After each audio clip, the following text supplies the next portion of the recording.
السلام علیکم ورحمۃ اللہ وبرکاتہ۔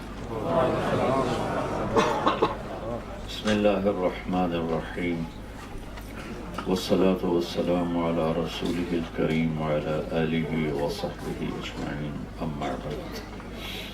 میرے بھائیوں اور بہنوں،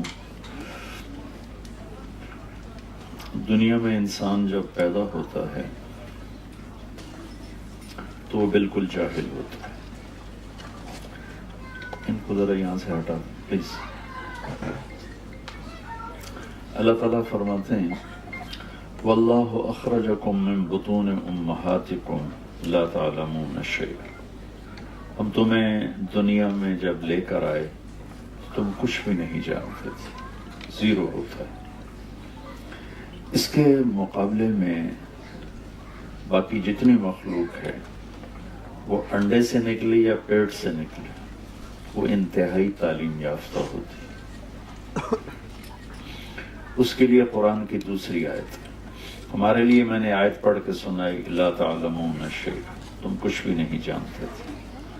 باقی مخلوق کے لیے اللہ تعالیٰ نے آیت سنائی ربنا الذی اعطی کل شیء خلقہ ثم ہدی، رب وہ ہے جو پیدا کرتا ہے ہر شے کو، پھر اسے علم دیتا ہے، اسے ہدایت دیتا ہے۔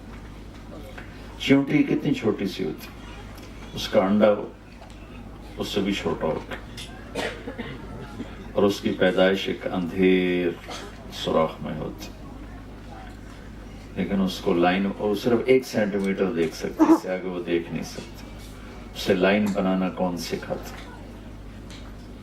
اسے باہر شربت کا قطرہ گرے تو خوشبو سونگ کر وہاں پہنچنا اسے کون سکھاتا؟ سانپ کو ڈسنا کون سکھاتا؟ جتنی مخلوق ہے انسان کے علاوہ اعلیٰ تعلیم یافتہ۔ آج پہلا دن ہے، چوہا اپنے گھر سے نکلا، سامنے بلی نظر آئی بھاگ کے اندر، اس کو تو پتہ ہی نہیں یہ کیا چیز ہے، کیسے اسے پتہ چلا کہ یہ دشمن ہے اور یہ میری جان کو خطرہ ہے۔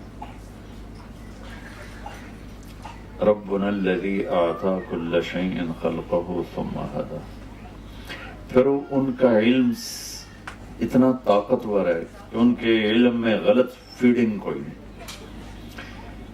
ان کے اندر صحیح علم ہے۔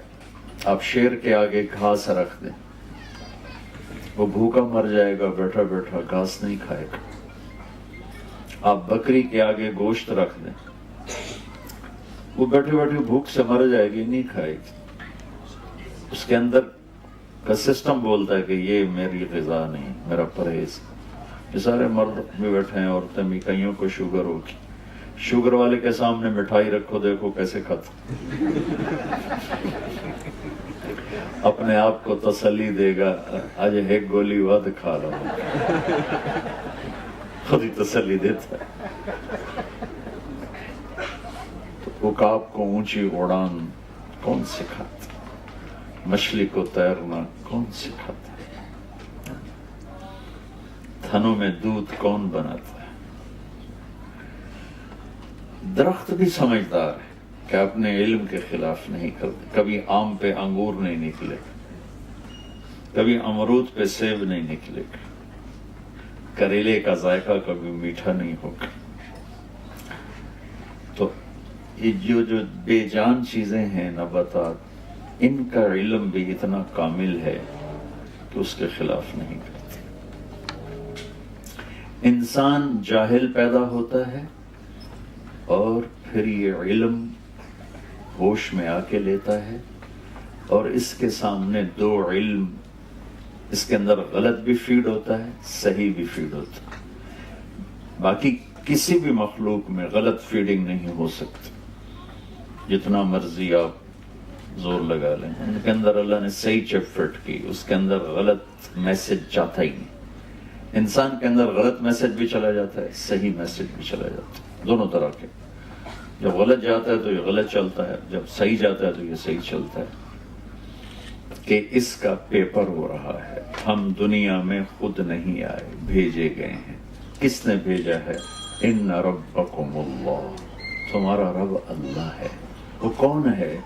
الذی خلق السماوات والارض فی 6 ایام، وہ ہے جس نے 6 دن میں زمین آسمان بنائے، ثم استوى علی العرش، پھر اس نے عرش پہ استوا کیا، اور کیا کرتا ہے، یغشی اللیل النہار، دن اور رات کا نظام چلاتا، اور کیا کرتا ہے، یولج اللیل فی النہار، راتوں کو لمبا کرنا شروع کر دیتا ہے، دن کو چھوٹا کرنا شروع کر دیتا ہے، جیسے اب شروع ہو چکا ہے، اور کیا کرتا ہے، وَيُولِجُ النَّهَارَ فِي اللَّيْلِ، وہ دن کو لمبا کرنا شروع کر دیتا ہے، رات کو چھوٹا کرنا شروع کر دیتا ہے، اور کیا کرتا ہے، الشمس والقمر والنجوم مسخرات بأمرہ، سورج ہو، چاند ہو، سیارے ہوں، ستارے ہوں، گلیکسیز ہوں، سب اس کے تابع ہیں، سب پر یمسک السماوات والارض ان تزولا، پوری کائنات پر اس کا قبضہ ہے۔ یہ بادلوں کی چھاؤں ہر وقت کہیں ہے، یہاں ہر وقت ہی بادل ہیں، ہمارے پاکستان میں ہم ترستے ہیں کوئی بدلی آ جائے، کوئی بارش ہی ہو جائے، یہاں آپ تنگ پڑے اور ڈپریشن ہو رہا ہے، سورج نظر نہیں آ رہا، سورج دیکھنا چاہتے ہیں، تو یہ اللہ اپنی نشانیاں بتاتا ہے، کہتا ہے اگر مجھے پہچاننا ہے تو ان فی خلق السماوات والارض، زمین آسمان میں غور کرو، واختلاف اللیل والنہار، دن کے اجالے رات کے اندھیرے میں غور کرو، والفلک التی تجری فی البحر بما ینفع الناس، سمندر میں جہازوں کے چلنے پر غور کرو، وما انزل اللہ من السماء من ماء، آسمان سے برستے پانی پر غور کرو، وبث فیہا من کل دابہ، اور پھر اس میں زندگی کا پروان چڑھنے پر غور کرو، وتصریف الریاح، موسموں کے بدلنے پہ غور کرو، والسحاب المسخر بین السماء والارض، زمین آسمان کے درمیان یہ بادل ہی بادل ہیں، یہ کون لے کے آ رہا ہے، لآیات لقوم یعقلون، اس میں تمہیں ہر چیز میں اللہ کے جلوے نظر آئیں گے، اللہ کی قدرت نظر آئے گی، سنوریہم آیاتنا فی الآفاق وفی انفسہم حتی یتبین لہم انہ الحق، ہم تمہیں چپے چپے ذرے ذرے میں، حتیٰ کہ ہماری اپنی ذات میں اپنی قدرت دکھائیں گے، تم پکار اٹھو گے کہ اللہ ہے، تم رہ نہیں سکتے اس کے بولے بغیر، کوئی ہے، اللہ ہے، ذالکم اللہ ربکم الحق۔ اور اللہ ہمیں سمجھانے کے لیے مختلف طرز قرآن میں اختیار کرتا ہے، امن جعل الارض قرارا، یہ زمین کس نے بچھائی، اللہ سوال اٹھاتا ہے، وجعل خلالها انہارا، اس میں دریا کون لے کر آیا، وجعل لها رواسی، پہاڑ کس نے گاڑے، وجعل بین البحرین حاجزا، میٹھے اور کڑوے پانی کو جدا کس نے کیا، اِلٰہٌ مع اللہ، ہے کوئی اللہ کے سوا، یہ طرز ہے سمجھانے کا۔ امن خلق السماوات والارض، یہ زمین آسمان کو کس نے بنایا، وانزل لکم من السماء ماء، یہ آسمان کا پانی کس نے برسایا، فانبتنا به حدائق ذات بہجہ، یہ چاروں طرف درخت ہی درخت، پھل پھول غلے، یہ کس نے سارے کیے، ما کان لکم من تنبتوا شجرہا، ایک درخت تو پیدا کر کے دکھاؤ، اِلٰہٌ مع اللہ، ہے کوئی اللہ کے سوا۔ پھر اسی کو ایک اور انداز میں، الم نجعل الارض مہادا، کون ہے اللہ کے سوا جس نے زمین کو بچھایا، والجبال اوتادا، جس نے پہاڑوں کو گاڑا ہو، وخلقناکم ازواجا، جس نے تمہیں مرد عورت میں تقسیم کیا ہو، وجعلنا نومکم سباتا، جو نیند لے کر آیا ہو، وجعلنا اللیل لباسا، جو رات کو چادر بنا کے تمہارے اوپر تان دے اور رات کو لباس بنا دے، کون ہے، وجعلنا النہار معاشا، دن کو کاروبار کے لیے بنانے والا کون ہے، وبنینا فوقکم سبعا شدادا، اوپر 7 آسمان بنانے والا کون ہے۔ یہ سارے قرآن کے انداز ہیں جس سے اللہ تعالیٰ یہ ہمیں بتانا چاہتا ہے کہ تمہارا پیدا کرنے والا اللہ ہے، اور اس پیدائش کے پیچھے ایک مقصد ہے، وہ ہے لِيَبْلُوَكُمْ أَيُّكُمْ أَحْسَنُ عَمَلًا، ہم یہ دیکھیں گے کہ تم میں زیادہ خوبصورت عمل کر کے کون آتا ہے۔ انسان کے اندر حسن کی طلب ہوتی، یہ گاڑیاں جو آج کھڑی ہیں آج سے 50 سال پہلے تو ایسے نہیں تھی. جو گھر آج بن رہے ہیں آج سے 50 سال پہلے ایسے نہیں تھے. جو لباس آج بن رہے ہیں آج سے 50 سال پہلے ایسے نہیں تھے. کہ انسان خوبصورتی کے پیچھے دوڑتا ہے تو اللہ نے اسی کو سٹیٹس بنا دیا. ایکم احسن عملا. ہم دیکھیں گے تم میں زیادہ خوبصورت عمل کون کرتا ہے. یہ پیپر ہو رہا ہے. عمل بھی کرنا ہے خوبصورت بھی کرنا ہے. لیکن زیادہ نمبر وہ لے گا جس کا عمل خوبصورت ہوگا چاہے تھوڑا ہوگا. اور جس کا زیادہ ہو لیکن حسن نہیں ہے. تو میں اس کو واضح کرنے کے لیے ایک واقعہ سنا تھا. تبوک کے موقع پر آپ نے فنڈنگ کی. روم سے لڑائی تھی. 30,000 کا لشکر تھا. تو بہت زیادہ مشکل وقت تھا تو آپ نے کہا بھی فنڈ جمع کرو. تو عمر رضی اللہ تعالیٰ عنہ ہمیشہ کوشش کیا کرتے تھے کہ میں ابو بکر سے کسی طرح آگے نکل جاؤں. وہ موقع ہی نہیں بنتا تھا. ان دنوں ابو بکر غریب تھے اور عمر مالدار تھے. تو عمر کے جی میں آیا کہ آج کا دن ہے میں ابو بکر کو پیچھے چھوڑ سکتا ہوں ورنہ نہ اس سے پہلے ہوا نہ بعد میں ہوگا. تو انہوں نے اپنے مال کا 2 حصے کیے. آدھا لے کر آئے آدھا چھوڑ کر. ابو بکر رضی اللہ تعالیٰ عنہ فقیر تھے. وہ سارا اکٹھا کر کے ایک پوٹلی لے کر آئے. اب دونوں کیا کہ جو چیریٹی ہے سامنے پڑی ہوئی. ابو بکر اتنا ہے عمر اتنا ہے. لیکن جو حسن ابو بکر کے مال میں ہے وہ عمر کے مال میں نہیں. کہ ابو بکر تو جھاڑو پھیر کے لے آئے اور عمر آدھا کر کے لائے. تو یہاں سوال یہ بنتا ہے عمر کتنا لائے ہو؟ وہ کہتے 10,000. ابو بکر تم کتنا لائے ہو؟ وہ کہتے 1,000. تو ابو بکر کی ہار تھی عمر کی جیت تھی. موقع کا سوال بھی یہی ہے. لیکن آپ نے سوال ہی بدل دیا. جو بنتا ہی نہیں ہزاروں بنتا ہی. یہ لوگ فنڈنگ کرتے ہیں تو جب کوئی پیسے لکھاتا ہے تو اسی تک ہی رہتے ہیں نا. مجھے میرے 100 پاؤنڈ لکھو میرے 200 پاؤنڈ لکھو. کبھی کسی نے پوچھا ہے اور پیچھے گھر میں کتنے پڑے ہیں؟ وہ اگلے کی بھی واپس لے لے گا. تجھے تو چور لگ دو میں میرے اگلے بھی واپس کر.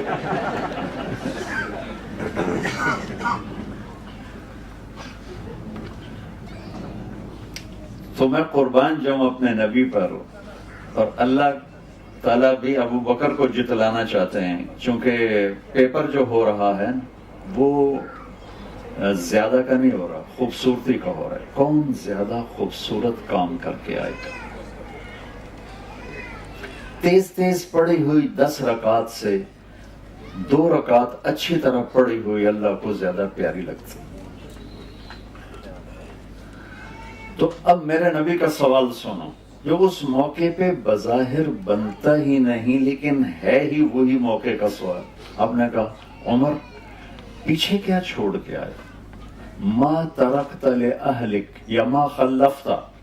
حضرت عمر پہلے ایسے کھڑے تھے پھر ایسے ہو گئے. انہوں نے کہا بھئی عمر تو گیا. اس سوال سے ہی سمجھ گئے کہ عمر تو ہار گیا. تو پہلے بڑے جوش میں کھڑے تھے پھر ایک دم ڈھیلے ہو گئے. تو بڑے ایسے ٹھنڈے سے لہجے سے کہا. ان کو اسی وقت خبر ہو گئی کہ اللہ کے نبی نے مجھے ہرا دیا. تو بڑے ایسے ٹھنڈے سے لہجے سے یا رسول اللہ آدھا چھوڑ کے آیا ہوں آدھا لے کے آیا. آدھا گھر والوں کے لیے چھوڑا ہے آدھا لے کے آیا. ابو بکر ما خلفت ما ترکت لأہلک. تو کتنا چھوڑ کے آئے؟ انہوں نے کہا ترکت اللہ و رسولہ. میں تو وہاں اللہ اس کے رسول کو چھوڑ کے آیا ہوں باقی سارا کچھ لے کے آیا. تو اب ابو بکر کا اتنا تھا وہ اتنا ہو گیا اور عمر کا اتنا تھا وہ اتنا ہو گیا. تو عمر کہنے لگے ابو بکر لن اسبقک ابدا. میں تجھ سے آگے کبھی نہیں نکل سکتا. تو میرے بھائی بہنوں لندن میں ہو یا مدینہ میں ہو ہم پیپر دے رہے ہیں ٹیسٹ دے رہے ہیں اور کامیاب وہ ہوگا جس سے اللہ راضی ہو جائے اور ناکام وہ ہوگا جس سے اللہ ناراض ہوگا. اللہ نے دونوں طاقتیں چلا دی ہیں اور کامیاب کون ہے کہ ناکام کون ہے، اس مضمون کو قرآن نے جس طاقت سے بیان کیا اور کسی چیز کو بیان، حتیٰ کہ توحید اور رسالت پر بھی اتنا زوردار کلام نہیں آیا جتنا اس چھوٹے سے مفہوم پر آیا ہے۔ کامیاب کسے کہتے ہیں، ناکام کسے کہتے ہیں؟ کیونکہ آپ ایک مادی جہان میں، بلکہ ہم سب ایک ایسے جہان میں ہیں جہاں نہ انسانیت کی کوئی قدر رہ گئی ہے نہ صفات، کہ ہر ایک کو پیسے پہ تولا جا رہا ہے، ڈگریوں پہ پرکھا جا رہا ہے، وہ انسان ہے یا گدھا ہے یہ کوئی میٹر نہیں ہے۔ ایسے کہ واقعہ یاد آ گیا، ہم جب کوئی رشتے آنے شروع ہوتے ہیں تو تاجر ہوتے ہیں تو پوچھتے ہیں لڑکے کا بزنس کیا ہے، اور جو جابین ہوتے ہیں وہ کہتے ہیں لڑکے کی جاب کیا ہے، جو ہمارے جیسے زمیندار گھرانے والے ہوتے ہیں وہ کہتے ہیں زمین کتنی۔ کبھی کوئی نہیں پوچھتا وہ خود کیسا ہے، انسان ہے یا کھوتا ہے جس کو میں لڑکی دینے جا رہا ہوں، وہ بندے کا پتر بھی ہے کہ نہیں۔ تو ہمارے ایک فیملی میں رشتہ ہو رہا تھا، وہ بچی انتہائی نیک، تہجد گزار، میری اپنی فیملی۔ تو ہماری فیملی کا بیک گراؤنڈ ذمہ دار ہے، تو میں نے ان کی خالہ سے پوچھا، وہ سب کی خالہ تھی، میں کہا ماسی چھوڑ کے ہو جائے لڑکا کیسا ہے، میں نے اپنی زبان میں کہا ماسی چھوڑ کے ہو جائے۔ اب ماسی کا جواب سنو، پترو دے 14 مربن۔ میں نے کیا کہا تھا، لڑکا کیسا ہے؟ اس نے کیا کہا، بیٹا اس کے 14 مربع ہیں۔ ہمارے ماحول کے مطابق اس نے جب میں نے دوبارہ پوچھا، میں نے کہا ماسی چھوڑ کے ہو جائے لڑکا کی ہو جائے، لڑکا کیسا ہے؟ کہنے لگی پتر وہ 14 مربع ہیں۔ میں نے تیسری دفعہ ماسی میں زمین نہیں پوچھتا پیا، میں اس دا پوچھتا پیا بھی وہ کے ہو جائے کہ پتر دسیا تو ہے وہ 14 مربع۔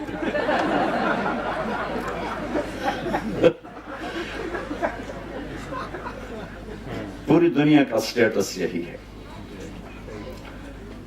وہ یہ نہیں دیکھتے کہ انسان ہے، وہ دیکھتے ہیں کہ اس کے ساتھ ہے کیا۔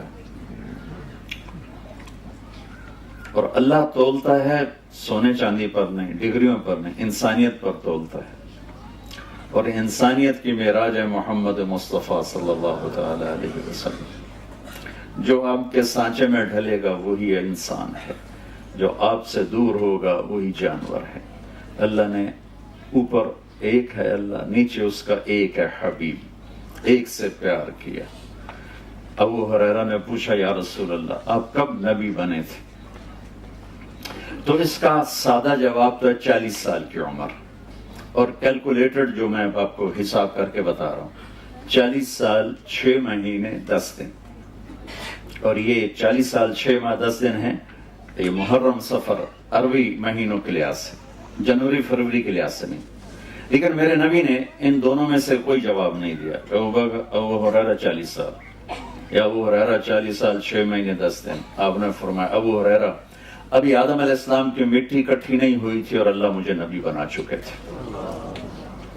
اللہ تعالیٰ نے پیدائش کائنات، آدم نہیں، پیدائش کائنات سے 2000 سال پہلے سورہ یاسین کی تلاوت فرمائی، اور سورہ یاسین کی تلاوت، سورہ یاسین شروع ہو رہی ہے یاسین والقرآن الحکیم انک لمن المرسلین، مجھے قسم ہے قرآن حکیم کی آپ میرے رسول ہیں۔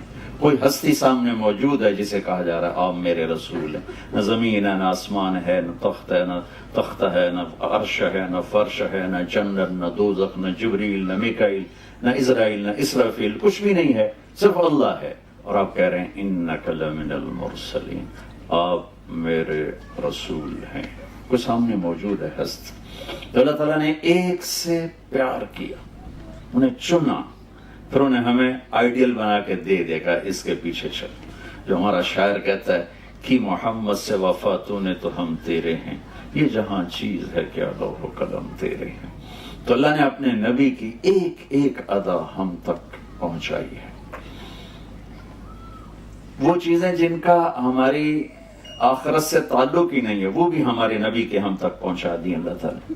ہمارے نبی خوش کیسے ہوتے تھے، غمگین کیسے ہوتے تھے، غصے کیسے ہوتے تھے، بلاتے کیسے تھے، ناراض کیسے ہوتے تھے، خطاب کیسے فرماتے تھے، بیٹھنے کا انداز کیا تھا، کھانے میں کیا پسند تھا، سوتے کیسے تھے، یہ چیزیں بھی ہم تک ہمارے اللہ نے پہنچائیں۔ میں آپ کو مثال کے طور پر واضح کرنے کے لیے، جب ہمارے نبی غمگین ہوتے تھے تو یوں بیٹھتے تھے، یہ ہمارے نبی کے غم کی نشانی، یہ بیٹھنا ایک نشانی تھا کہ آپ اداس بیٹھے ہوئے۔ جب آپ خوش ہوتے تھے تو یہاں سے نور نکلتا تھا، پہلے بھی نور تھا اور زیادہ ہو جاتا تھا۔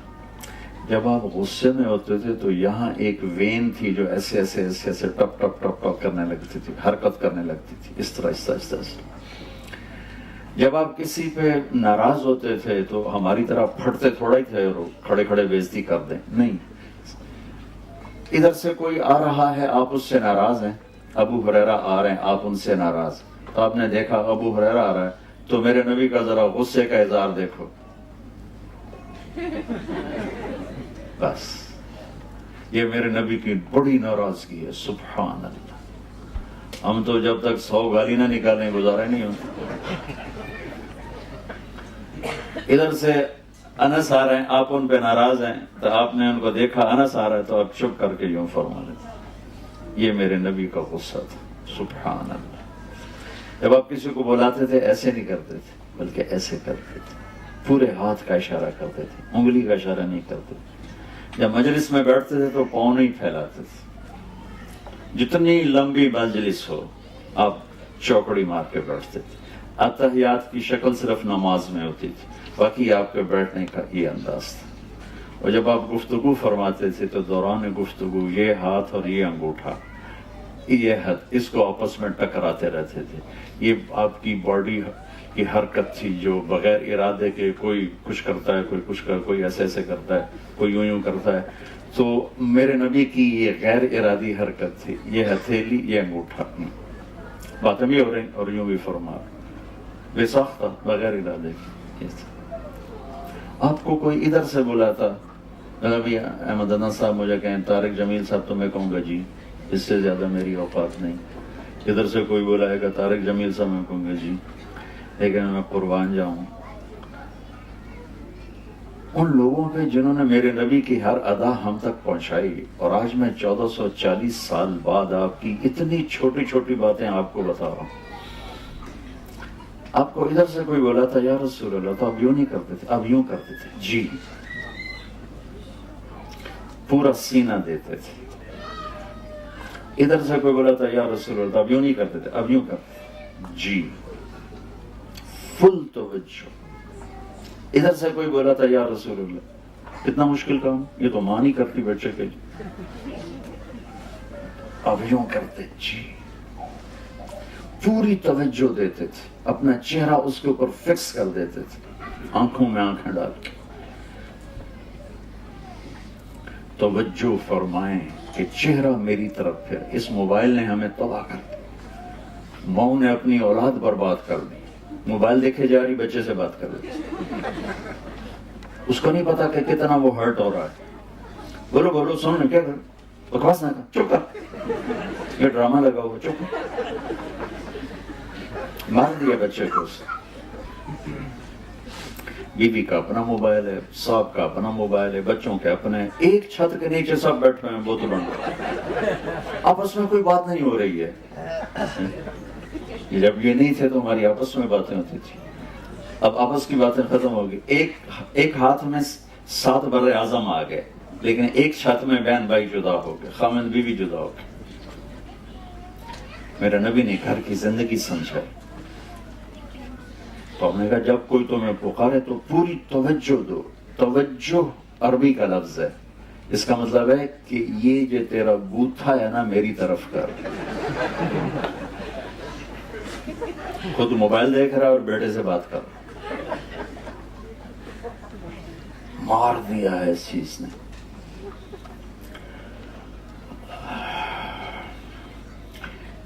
موبائل کھلا رہ گیا میرا، سردیوں کی رات کے 2 بج رہے ہیں اور گھنٹی بجی، تو میں ڈر سے اٹھا کہ یا اللہ خیر ہو، رات کے 2 بجے ہیں اور دسمبر جنوری کی راتیں تھیں، تو کوئی ایسا حادثہ، کوئی ایسی خوفناک خبر یا اللہ سننے کو نہ ملی۔ میں نے فون کان کو میں جی کہا جی مولانا صاحب بول رہے ہو؟ میں کہا جی بول رہا ہوں۔ کہا جی ٹائلٹ میں دعا پڑھ سکتے ہیں کہ نہیں؟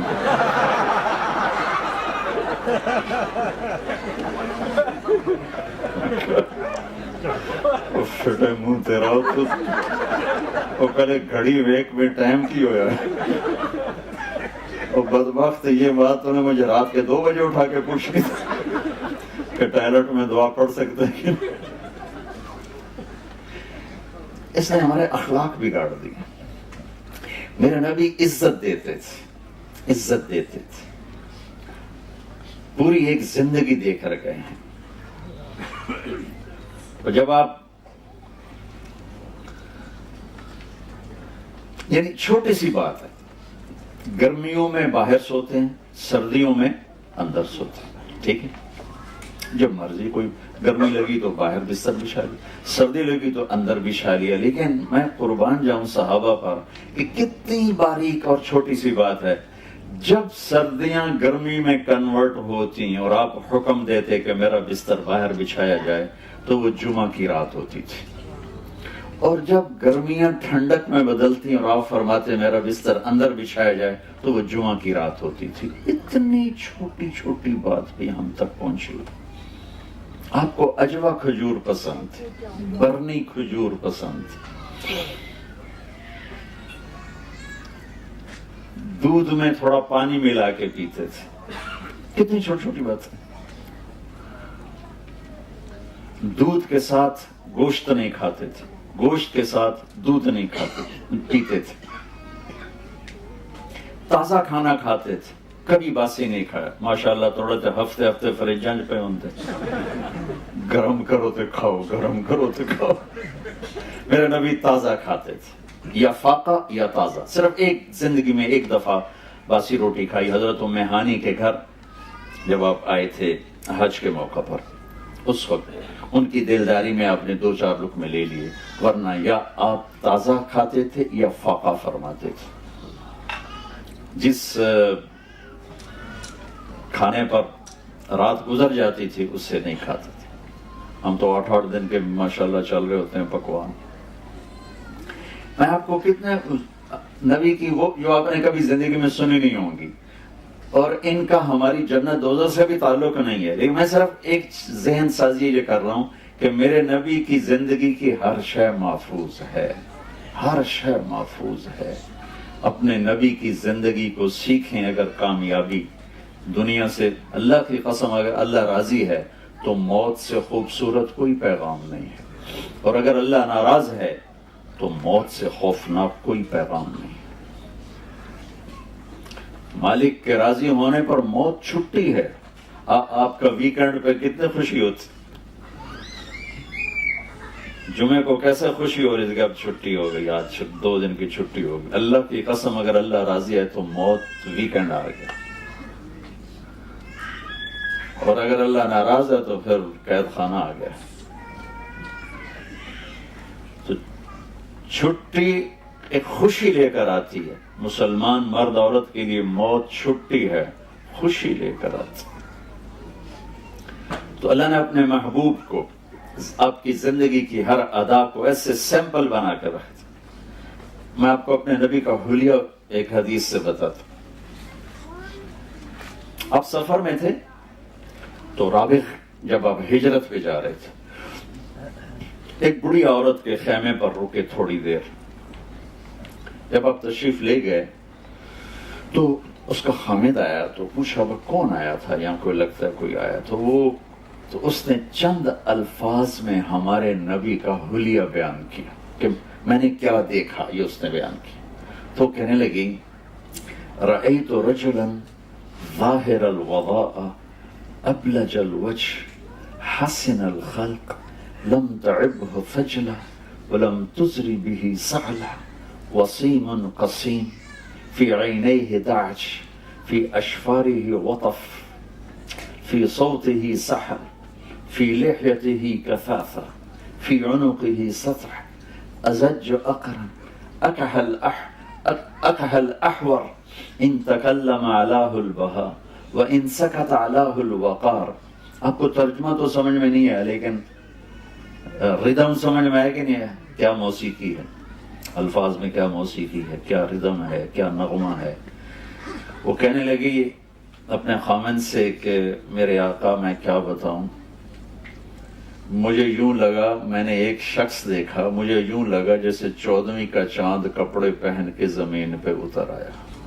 مجھے ایسے لگا کہ چاند ہی انسانی شکل میں ڈھل کے زمین پہ اتر آیا ہو. ایسا حسن و جمال تھا کہ آنکھ دیکھنے سے تھکتی نہیں تھی. وسیم، جس کو دیکھ کے جینا بھرے اسے وسیم کہتے ہیں.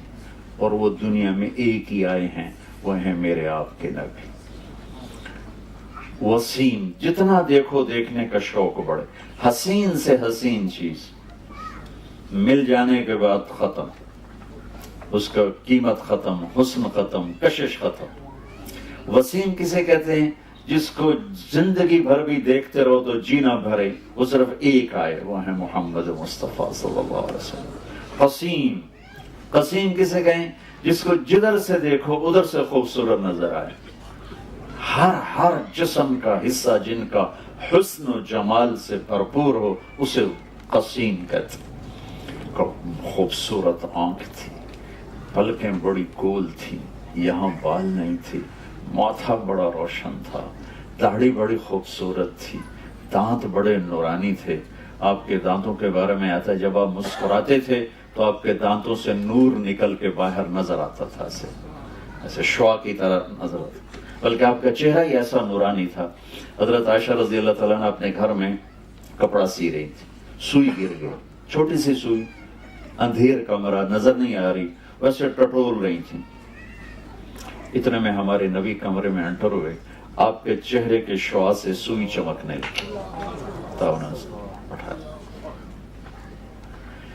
تو ایک ذات ہمیں اللہ نے دی ہے، سر سے لے کر پاؤں تک ہر چیز جن کی پیدائش سے وفات تک ہر چیز جن کی اللہ نے ہم تک پہنچا دی. ان کا نسل نامہ، ان کا نسب نامہ جسے ہم اپنی زبان میں پیڑھی کہتے ہیں، باپ دادے پردادے نام بھی ہوئے. ایک دفعہ ہمارے چچا نے نام نکلوائے ہمارے بزرگوں کے جو انگریزوں کے دور کے رجسٹر تھے، اس میں سے 16 نام نکلے. 16 اس سے اوپر ہندو ہوں گے یا سکھ ہوں گے جو بھی تھے، تو 16 نام نکلے. تو میں نے وہ 16 وہ میرے بھائی نے ان کو فریم کروا کے میں نے ان کو کئی دفعہ پڑھا کہ میں یاد کروں اپنے بزرگوں کا نام، مجھے یاد نہیں ہوئے. میرے نبی کے باپ عبداللہ سے آدم تک 80 نام ہیں. وہ میں ہر روز سناتا ہوں، ساری دنیا کو سنا چکا ہوں کہ میرے نبی کی پیڑھی، میرے نبی کا نسب پوری کائنات میں سب سے اعلیٰ ہے، سب سے افضل ہے. آپ نے فرمایا میرے والدین میں سے آدم سے لے کر عبداللہ تک کسی سے بدکاری نہیں ہوئی، کسی سے زنا نہیں ہوا، سب پاک دامن ہیں. اور جس باپ کی پشت میں آپ کا نور ہوتا اس باپ کا ماتھا روشن ہو جاتا تھا یا نور نظر آتا تھا. حضرت ہاشم بازار سے گزر رہے تھے، ایک یہودی عورت کی نظر پڑی. کہنے لگے ہاشم جو لینا ہے لے لو، ایک رات میرے ساتھ گزارو. تو انہوں نے فرمایا میں عزت دار آدمی ہوں، تو مجھے گناہ کی دعوت دیتی. وہاں ان کی شادی ہوگی حضرت سلمہ سے. چند دن گزرے تو وہ مدینے کے بازار میں تھے، تو وہ عورت آگے سے آ رہی تھی. تو ہاشم نے ان کو روک لیا اور فرمایا کہ مجھے تم گناہ کی دعوت دے رہی تھی، شادی کر لو. تو اس نے یوں دیکھا، پھر کہنے لگی ہاشم مجھے غلط نہ سمجھنا، میں عزت دار پاک دامن عورت، میں بازاری عورت نہیں ہوں. تیرے ماتھے پر آخری نبی کا نور تھا، میرے جی میں آیا کہ وہ میرے پاس آ جائے، لیکن وہ سلمہ کا نصیب تھا وہ لے کے، اب مجھے کوئی حاجت نہیں ہے. تو میرے نبی کی نسل عبداللہ سے، محمد بن عبداللہ بن عبد المطلب بن ہاشم بن عبد مناف بن قصی بن کلاب بن مرہ بن کعب بن لوی بن غالب بن فہر بن مالک بن نضر بن کنانہ بن خزیمہ بن مدرک بن الیاس بن مضر بن نزار بن معد بن عدنان بن اود بن حمیسہ بن سلامان بن عوز بن بوز بن قموال بن ابی بن عوام بن ناشد بن حذا بن بلداس بن يدلاف بن طابخ بن جاحم بن ناحش بن ماقي بن عيفي بن عبقر بن عبيد بن الدعاء بن حمدان بن سنبر بن يثربي بن يحزن بن يلحن بن إرعوى بن عيذي بن زيشان بن عيسر بن أقناد بن إيهام بن مقصر بن ناحث بن زار بن سمي بن مزي بن عوض بن عرام بن قيدار بن إسماعيل بن إبراهيم بن آذر بن ناحور بن سروج بن فائد بن أرفخشاد بن سام بن نوح بن لامك بن ماتوشال بن إدريس بن يرد بن ملهلئيل بن قينان بن آنوش بن شيس وبن آدم علیہ الصلوۃ والسلام۔ میرے بھائی بہنوں، جہاں رہنا ہے رہو، اپنے نبی کی زندگی کو سیکھ کے رہو۔ میں گھنٹے سوا گھنٹے میں آپ کو کیا عرض کروں گا، آپ کو سارے قرآن کا خلاصہ بتا کہ دنیا اور آخرت کی کامیابی چاہیے تو اپنے نبی کی زندگی، اپنے نبی کی زندگی، اپنے نبی کی زندگی۔ آپ فیملیز بیٹھی ہیں، میں تھوڑا سا اپنے نبی کی زندگی کا فیملی والا رخ آپ کو بتاتا ہوں۔ فرائض چند ہیں، 5 نمازیں ہیں، 30 روزے ہیں، سال کے بعد زکوٰۃ ہے 1 دفعہ مالدار کے لیے، اور زندگی میں 1 دفعہ حج ہے مالدار کے لیے، اور صحت مند، مالدار پلس صحت مند۔ بیمار ہے تو معاف ہو جائے گا، صحت مند بھی ہو مالدار بھی ہو تو حج فرض، اور زکوٰۃ پیسے والے پر فرض ہے۔ نماز ایک ایسا فریضہ ہے جو کسی حال میں معاف نہیں ہے کہ اپنے ٹائم پر اسے ادا کرنا ہے۔ باقی روزے میں بھی گنجائش ہے، بیمار ہو بعد میں رکھ لو، مسافر ہو بعد میں رکھ لو، نہیں رکھ سکتے ایسے بیمار ہو تو جاؤ معاف کیا، ویسے ہی معاف ہو، اس کا فدیہ دے دو، معاف ہو۔ نماز کی معافی کوئی نہیں۔ تو جو ہے نا عبادات کا جو پیپر ہے وہ بہت تھوڑا ہے، بہت مختصر ہے، لیکن اس کے بعد جو زندگی کا پیپر ہے وہ بہت لمبا چوڑا ہے۔ میرے نبی نے 11 شادیاں کیوں کی؟ شوق تھا۔ آپ کی عمر 25 سال ہے، میں نے آپ کو ابھی حلیہ بتایا کیسے خوبصورت جوان۔ 40 سال کی عورت سے کوئی 25 سالہ نوجوان شادی کرے گا؟ جس عورت کی ایک منگنی ٹوٹے، منگنی ٹوٹنا بھی مرد کے لیے تو کوئی نہیں، عورت کے لیے عیب بن جاتا۔ منگنی ٹوٹی، ورقہ بن نوفل کے ساتھ، ابو حالہ کے ساتھ شادی ہوئی، ایک بیٹا ایک بیٹی، ابو حالہ فوت ہو گئے۔ ابن عابد کے ساتھ شادی ہوئی، ایک بیٹا، ابن عابد فوت ہو گئے۔ حضرت خدیجہ رضی اللہ تعالیٰ عنہ کی عمر 40 سال، ابو حالہ پہلے خامن، ابن عابد دوسرے خامن، ورقہ بن نوفل سے منگنی ٹوٹی، عمر 40 سال، میرے نبی 25 سال، اور آپ نے اپنی زندگی کے 25 سال ان کے ساتھ گزارتے۔ جب آپ 50 سال کے ہوئے تو آپ نے 10 شادیاں کر لی، 50 سے 60 سال کی عمر تک 10 سال میں آپ نے 10 شادیاں کی۔ ایک حدیث سنا تھا، آپ نے فرمایا ما تزوجت وما زوجت الا بوحی من السماء نزل به جبریل۔ لوگوں سن لو، مجھے عورت کی کوئی رغبت نہیں، میں نے جہاں شادی کی، میں نے جہاں بیٹی دی، پہلے آسمان سے اللہ کا حکم آیا، پھر میں نے آگے وہ قدم اٹھایا۔ یہ 11 گھر کیوں بسائے؟ گھر کی زندگی مشکل ہے، گھر کا دین مشکل ہے۔ نماز کے لیے 1 لوٹا پانی چاہیے اور 10 منٹ چاہیے، روزے کے لیے چند گھنٹے کی بھوک کو برداشت کرنا ہے، لیکن گھر میں میرے نبی والی زندگی زندہ ہو تو میرے رب کی قسم، میرے نبی نے کہا تم اپنے اخلاق اچھے کرو میں تمہیں جنت الفردوس میں گھر لے کر دوں گا۔ 5 وقت نماز پہ کہا جنت ملے گی، اچھے اخلاق پہ فرمایا جنت الفردوس ملے گی، اور میرے نبی گھر کی زندگی میں اخلاق سکھانا چاہتے ہیں۔ آپ نے مختلف خاندانوں میں شادی کی، اپنوں میں کی، غیروں میں کی، اپنی عمر کے برابر حضرت سودا، اپنی عمر سے بڑی حضرت خدیجہ، اپنی عمر سے چھوٹی حضرت عائشہ، اپنے خاندان میں حضرت عائشہ، حضرت ام حبیبہ، حضرت خدیجہ، اپنے خاندان سے باہر اپنی قوم میں حضرت جویریہ، حضرت میمونہ، اپنے قوم سے بھی باہر حضرت صفیہ، یہودی خاندان سے، نہ اپنی قوم کی قید لگائی نہ اپنے خاندان کی قید لگائی، بلکہ جہاں بھی مناسب لگا آپ نے وہاں شادی فرمائی، ہمارے لیے وسعت پیدا کی۔ کتنے لوگ بیٹیوں کو بٹھا کے بیٹھے ہوتے ہیں، کوئی بٹ ملے گا تو تبھی کریں، باٹپا میں ہو گئی کوئی نہ، پھر کوئی جٹ ملے گا تو پھر کریں.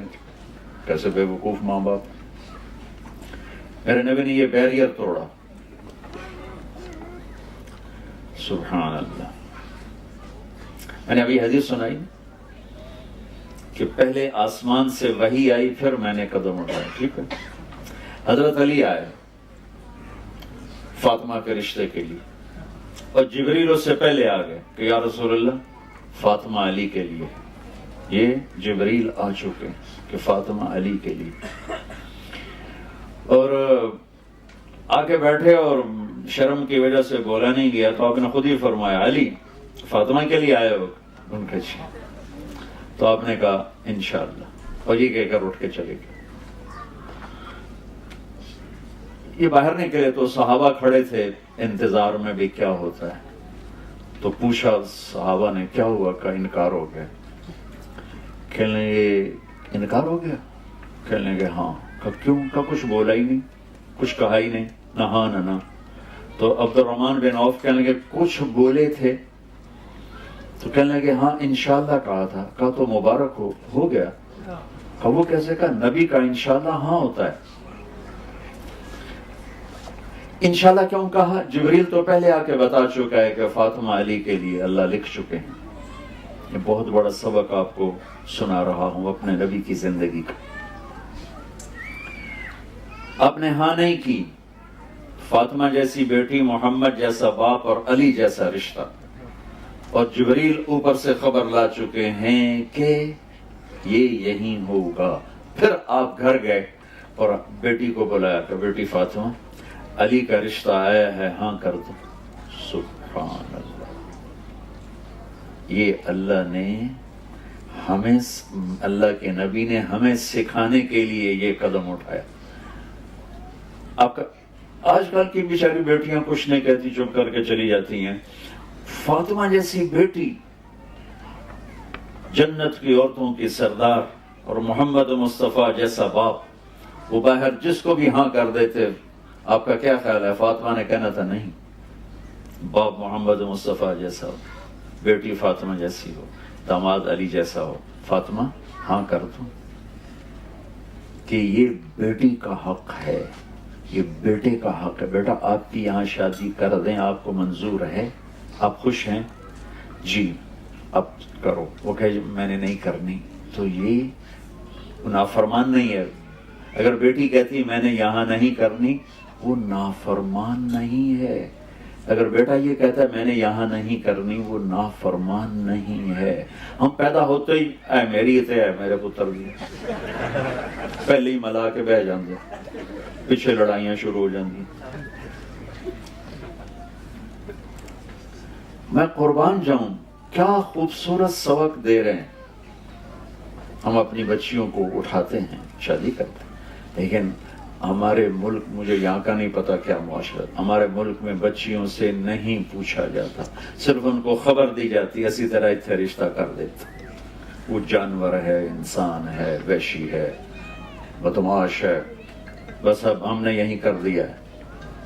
ہماری عزت کا سوال ہے. یہ ماں باپ اپنی ایک جھوٹی عزت کا بت بناتے ہیں، پھر اس کی پوجا کرتے اپنی اولاد کو ذبح کر دیتے. تو یہ میرے نبی کی زندگی کی کیا خوبصورت ادا ہے. جب حضرت فاطمہ نے ہاں کی تو آپ فوراً باہر نکلی. آپ نے کہا علی بلاؤ. علی آ گئے. لوگوں کو اکٹھا کرو.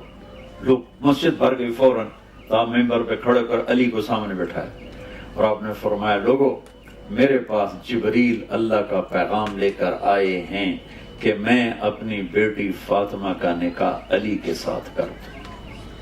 پھر آپ نے ان کا نکاح پڑھایا، ایجاب و قبول کروایا کہ علی میں نے فاطمہ بنت محمد کو 400 درہم مہر کے عوض تیرے نکاح میں دیا، تجھے قبول ہے؟ انہوں نے کہا جی مجھے قبول ہے، اور سجدے میں چلے گئے اور زور سے دعا پڑھی رب اوزعنی ان اشکر نعمتک التی انعمت علی وعلی والدی. یہ دعا پڑھی اور اس پر اللہ کے نبی نے زور سے آمین فرمایا. آمین. پھر 1 ماہ، 6 ماہ، 1 سال، 2 ماہ، یہ سب احادیث میں ملتا ہے. فوری رخصتی نہیں ہوئی، کچھ عرصہ ٹھہر کے وہ تھوڑے مدت بھی لکھی ہوئی ہے، لمبی مدت بھی لکھی ہوئی ہے، لیکن جب رخصتی ہوئی تو آپ نے علی کو کہا کہ آ کے فاطمہ کو لے جاؤ۔ علی اونٹنی لے کر آئے، سلمان فارسی ساتھ آئے، عقیل ساتھ آئے، آپ علی کو اندر لے کر گئے اور فاطمہ کا ہاتھ پکڑ کے علی کے ہاتھ میں دے کر فرمایا علی تجھے نبی کی بیٹی مبارک ہو۔ سبحان اللہ۔ پھر فرمایا میری بیٹی فاطمہ مجھے اپنی فیملی میں جو سب سے پیارا تھا میں نے تیرا ہاتھ اس کے ہاتھ میں دے دیا ہے۔ پھر اپنے پیالے میں پانی منگوایا اور اس پر قل اعوذ برب الفلق قل اعوذ برب الناس پڑھ کے اس پر دم کیا، پھونکا، پھر ایسے اس میں انگلیاں ڈال کے علی کے سینے پر چھڑکاؤ کے، پھر فاطمہ کے سینے پر، پھر ان کی کمر پر، پھر ادھر ایک روایت میں یہاں بازوؤں پر، پھر باقی کہا کہ یہ پی لو، باقی ان کو پلا دیا۔ میرے نبی ایک زندگی دے کر گئے، ایک بھرپور زندگی دے کر گئے۔ پھر اپنے یہ اولاد کے ساتھ آپ کا کیا معاملہ ہے؟ آپ نے فرمایا اکرموا اولادکم، اپنی اولاد کو عزت دو تو پھر وہ عزت لوٹ کے تمہاری طرف آئے گی۔ آپ جس معاشرے میں رہ رہے ہیں یہ زندگی بہت تیز ہو گئی ہے، اچھا گھر ہونا چاہیے، اچھی گاڑی ہونی چاہیے، اس کے لیے قرضہ لے لو، قرضہ لے لو، گھر لے لو، بڑا گھر لے لیا، بڑی گاڑی لے لی، اب بیوی بھی کام کرے، خامند بھی کام کرے تو اولاد اگنور ہو جاتی، اولاد نظر انداز ہو جاتی ہے۔ سب سے قیمتی سرمایہ یہاں کے مسلمان نظر انداز کرتے ہیں اپنے ایک بڑے گھر کے لیے، ایک بڑی گاڑی کے لیے اور ایک لیوش زندگی کے لیے، لیکن سب سے قیمتی سرمایہ کو ضائع کر دیتے کہ انہیں ٹائم نہیں دیتے۔ جو ماں باپ بچوں کو ٹائم نہیں دیتے ان کے بچے ضائع ہو جائیں گے، اور جو ماں باپ بچوں کو ٹائم دیں گے وہ لندن میں رہیں، مدینے میں رہیں، ان کے بچے اچھے انسان بنیں گے، اچھے مسلمان بنیں۔ میرے نبی نصیحت نہیں کر، آپ حیران ہوں گے 7 سال کی عمر حضرت حسن کی تھی جب ان کا انتقال ہوا ہمارے نبی کا، 6 سال حضرت حسین، 7 سال میں حسن حسین کو ایک نصیحت نہیں کی، صرف پیار دی، گود دی، گود میں بٹھاتے، سینے پہ لٹاتے، کمر پہ بٹھاتے، کندھوں پہ بٹھاتے، پیار کرتے، ان کے ماتھے کو چومتے، ان کے چہرے کو چومتے، ان کی پشت کو چومتے، اور ان کے لیے یوں ایسے گھوڑا بن جاتے، گھر میں آتے نا ایسے ہو جاتے اور کہتے آؤ میرے اوپر چڑھ جاؤ، تو وہ دونوں کو اپنے اوپر بٹھا کر نا کمرے میں چکر لگاتے، یوں پورے یوں چکر لگاتے، اور پھر یوں کر کے کہتے تمہارا اونٹ کیسا ہے، کیف مطیتکما، اور اونٹ کیسا ہے، پھر ان دونوں کو اتار دیتے۔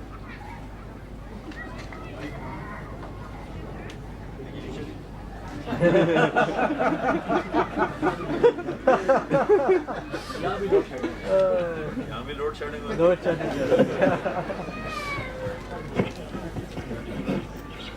ان دونوں کو اتار دیتے۔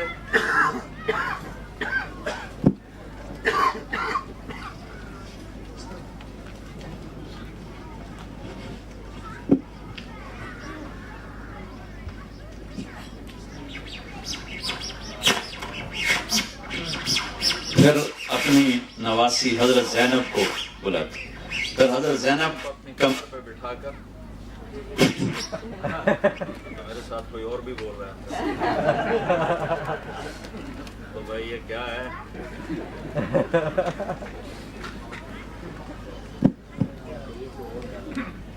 اتنے بڑے نبی اتنی بڑی مصروفیت اور ٹائم نکال رہے ہیں بچوں کے لیے، پھر ان کو چکر لگوا